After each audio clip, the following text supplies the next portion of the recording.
We didn't notice Tessa Langford by the way she spoke first. We noticed her by what she'd already done before anyone else sat down.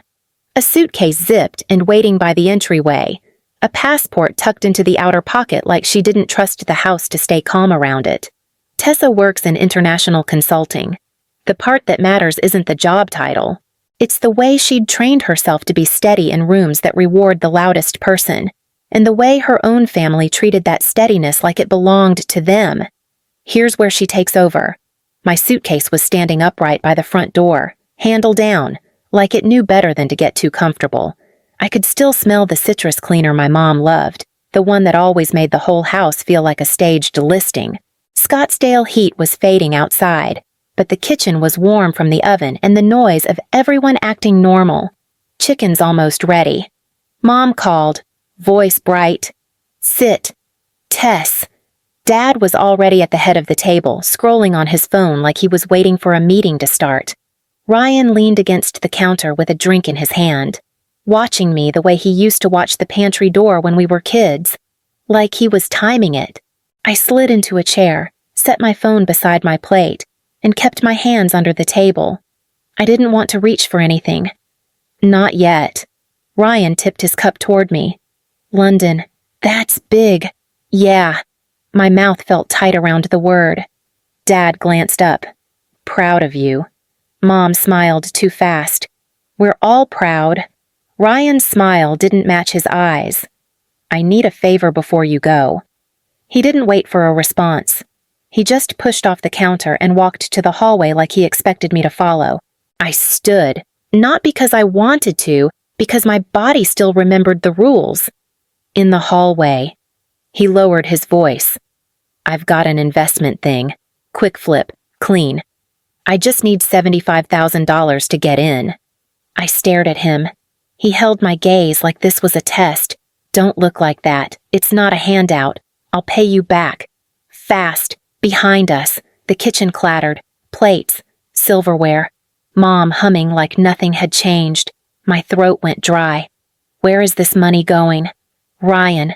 His jaw shifted. Don't do that. Don't interrogate me. He stepped closer, close enough that I could smell the mint on his breath. You can do this. You're good at this. You always land on your feet. We've seen that sentence before. The compliment that's really a claim. I didn't move. No. Ryan blinked once. Slow, like he hadn't heard me correctly.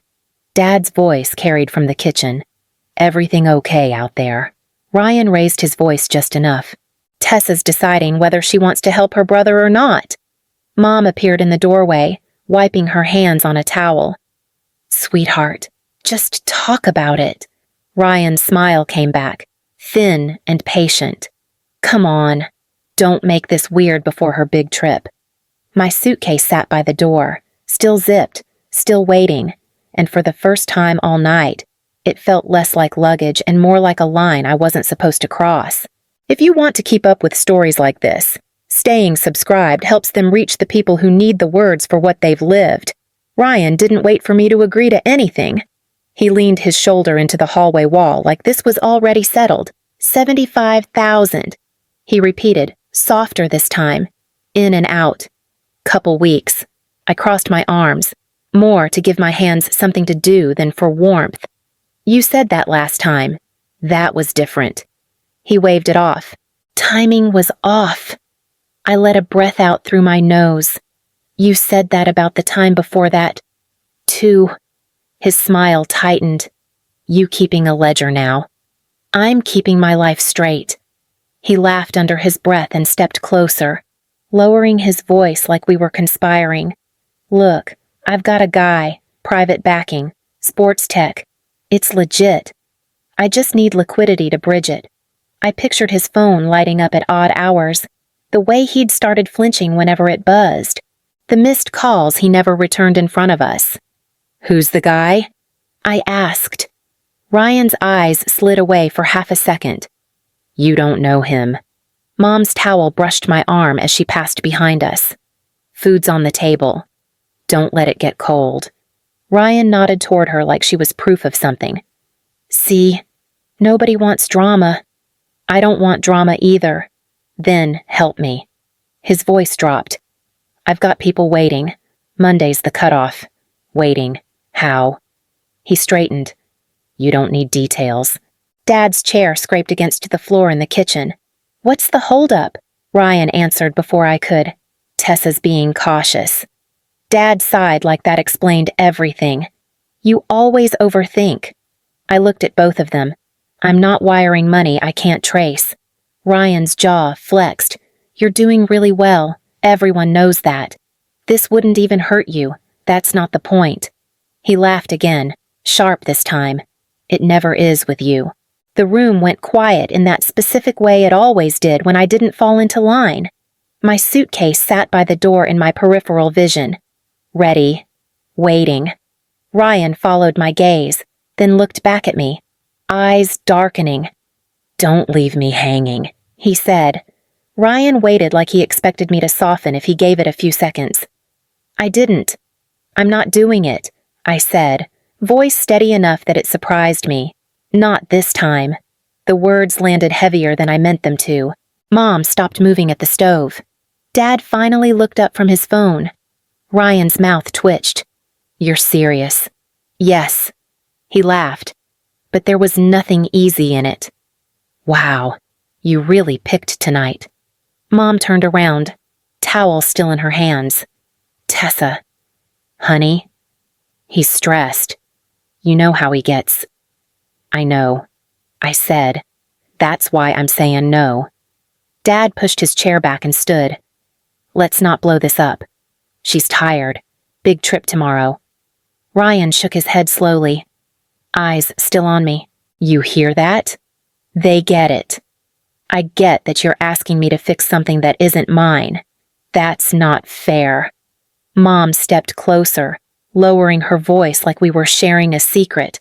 "Family helps family." I felt something tighten in my chest. "I've been helping." Ryan scoffed. "You've been doing fine." "That's not the same thing." Dad folded his arms. "What exactly are you worried about?"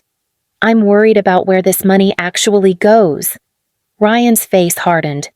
"I told you. It's an investment." "No." The word came out quieter, but firmer. "You told me a story."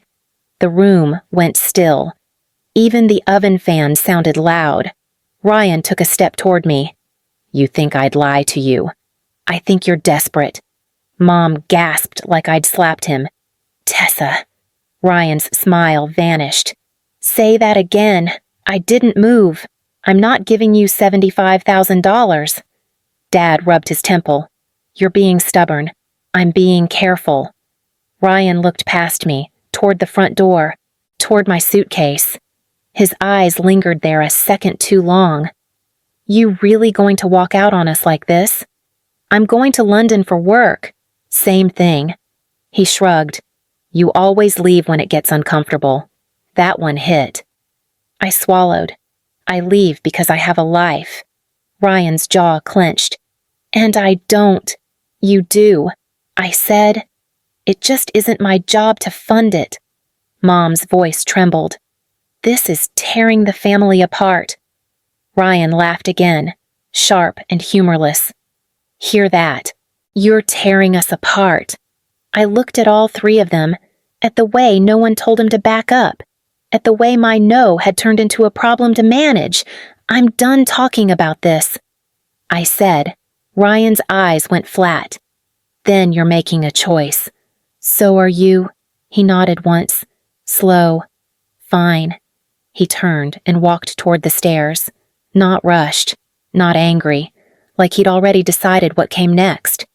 My suitcase waited by the door, handle down, quiet, and for the first time, I had the feeling it wasn't going to leave this house the way I planned.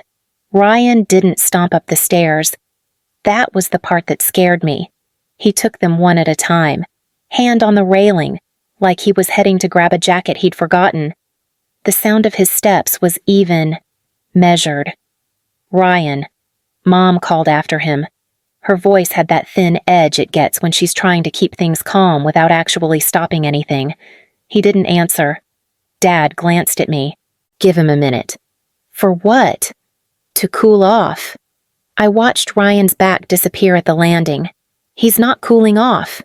Dad sighed like I was being dramatic. You're reading into it. The house felt suddenly too big, too quiet. I took a step toward the stairs, then stopped. I didn't want to be the one chasing him. I didn't want to play that role again. Mom set the towel down on the counter, smoothing it twice. He's just upset.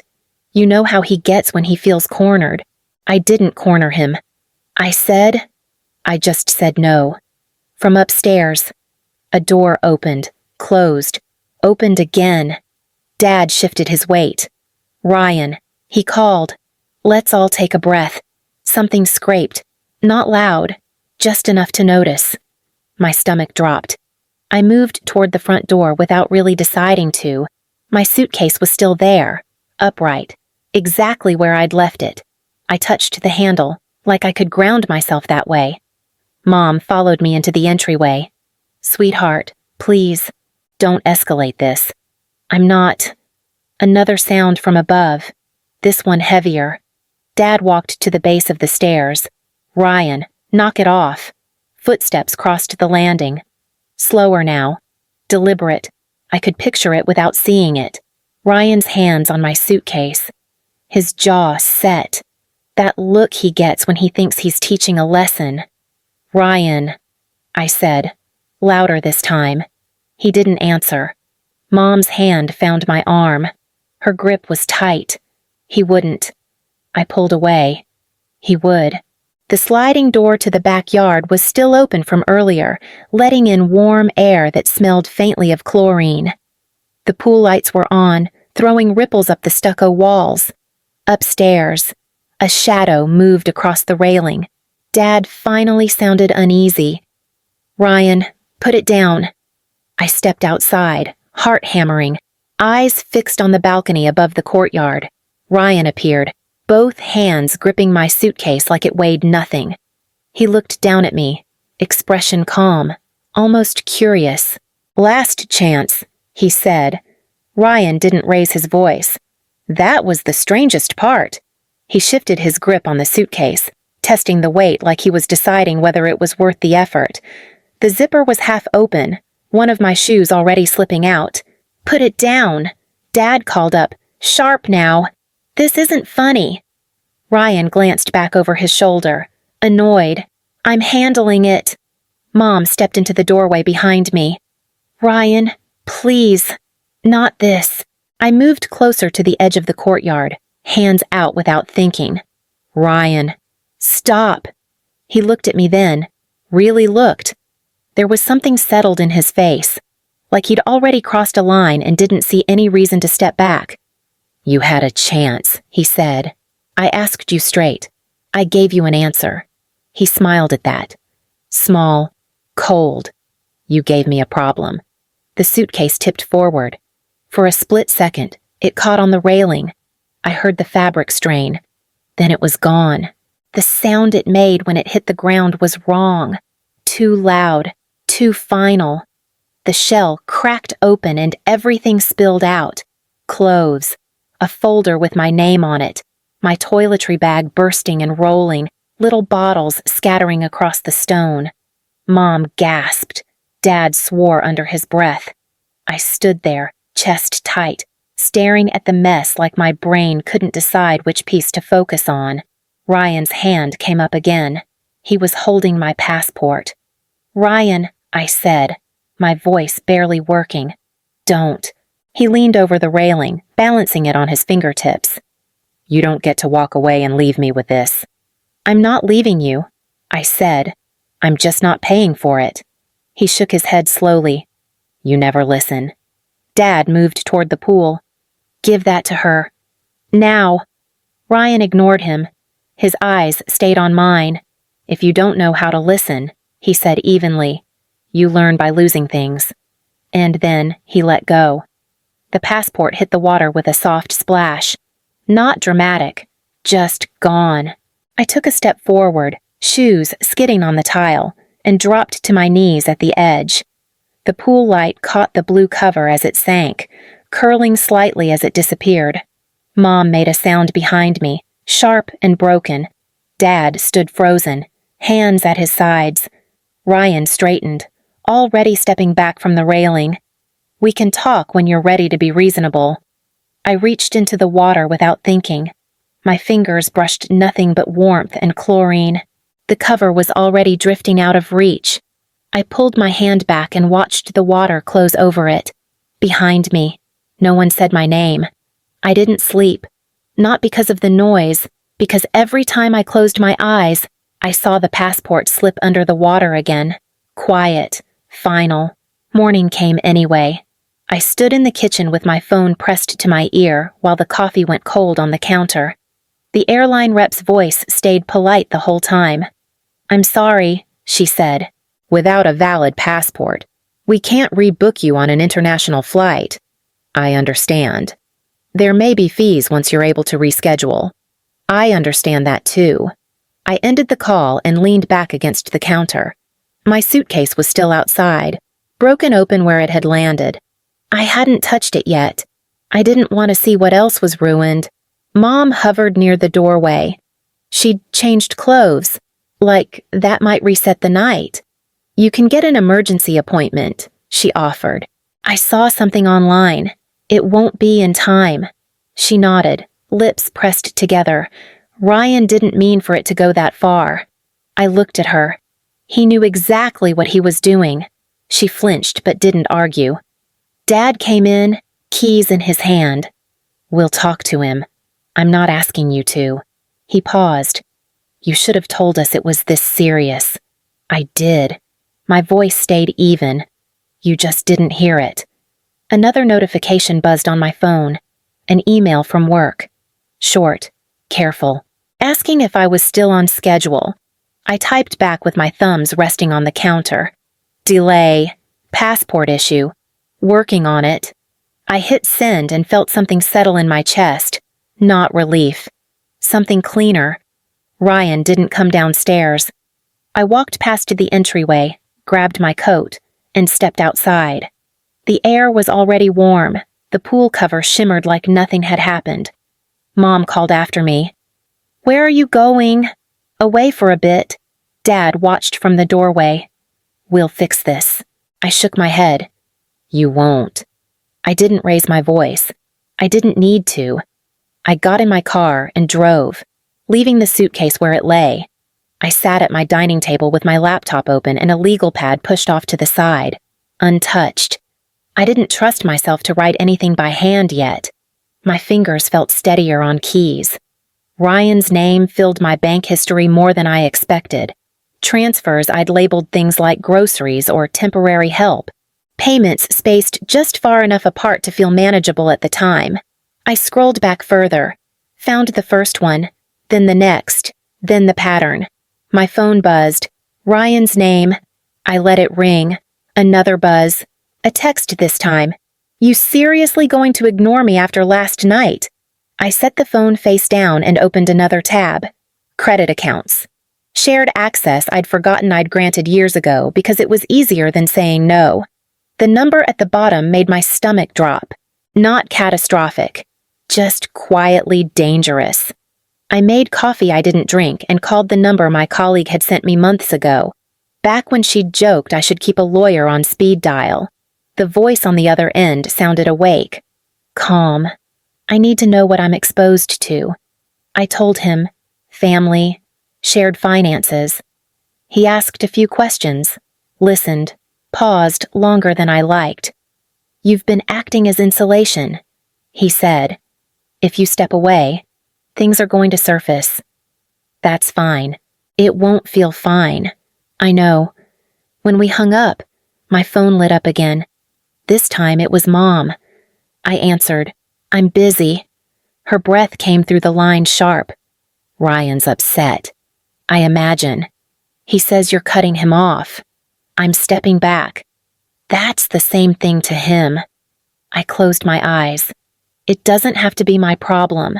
Silence stretched. I could hear the television in the background. Some game show laugh track. Dad took the phone. "You're making this worse."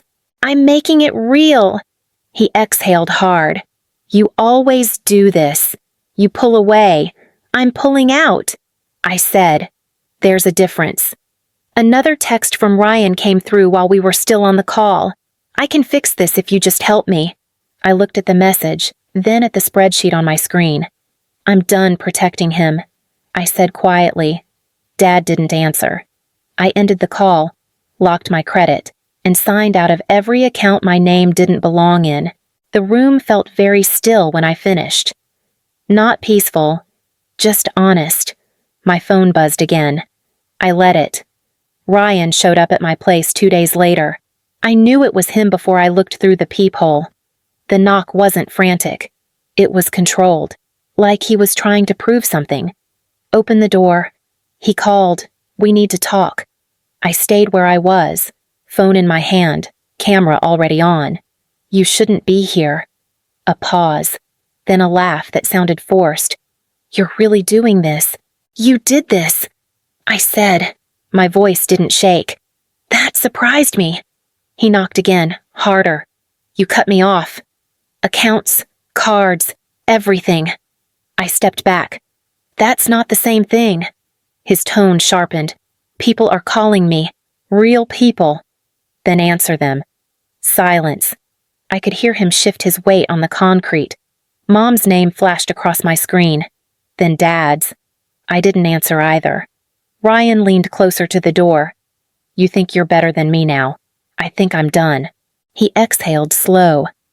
You always act calm when you're hurting someone. I'm not hurting you, I said. I'm letting go. His voice dropped. You're ruining my life. I rested my forehead against the door for a second. Not because I felt guilty. Because it was familiar to hear that sentence land on me. I didn't punish you, I said.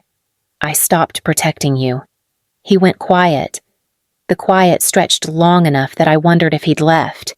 Then his fist hit the door once. Not enough to break anything, just enough to make a point. You'll regret this, he said. Maybe. I watched through the peephole as he stepped back, ran a hand through his hair, and walked away without looking back. When the hallway went still again, I turned off the camera and sat down on the floor. For the first time, the silence didn't feel like something waiting to explode. The new passport arrived on a Tuesday. Plain envelope, no ceremony. My name printed clean and correct, like nothing had ever interrupted it. I held it for a long second before opening it, thumb resting on the edge the way it had that night by the pool.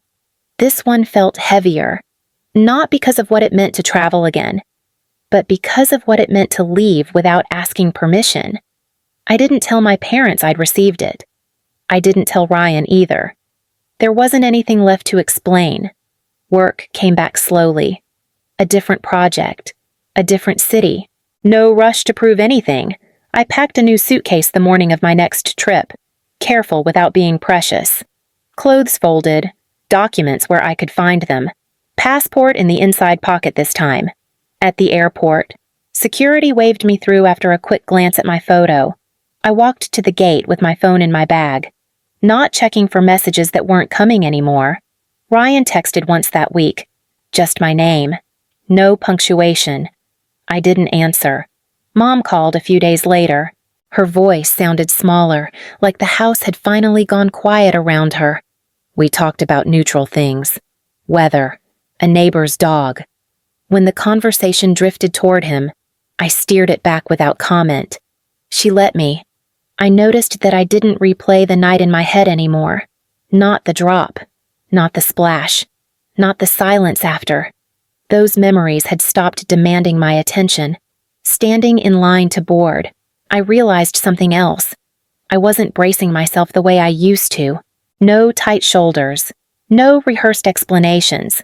This is what changed for Tessa Langford. I stopped thinking of steadiness as something I owed other people. I stopped confusing access with love. I let myself leave things unfinished and still intact. When I reached my seat, I stowed the suitcase overhead and sat back, hands in my lap. The plane filled around me with quiet movement, normal sounds, ordinary. If you've been following this story and others like it, Staying connected helps them find their way to the people who recognize the silence before it breaks. We noticed something else as she walked away. Not relief, not triumph, just space. And the way she finally allowed herself to take up all of it.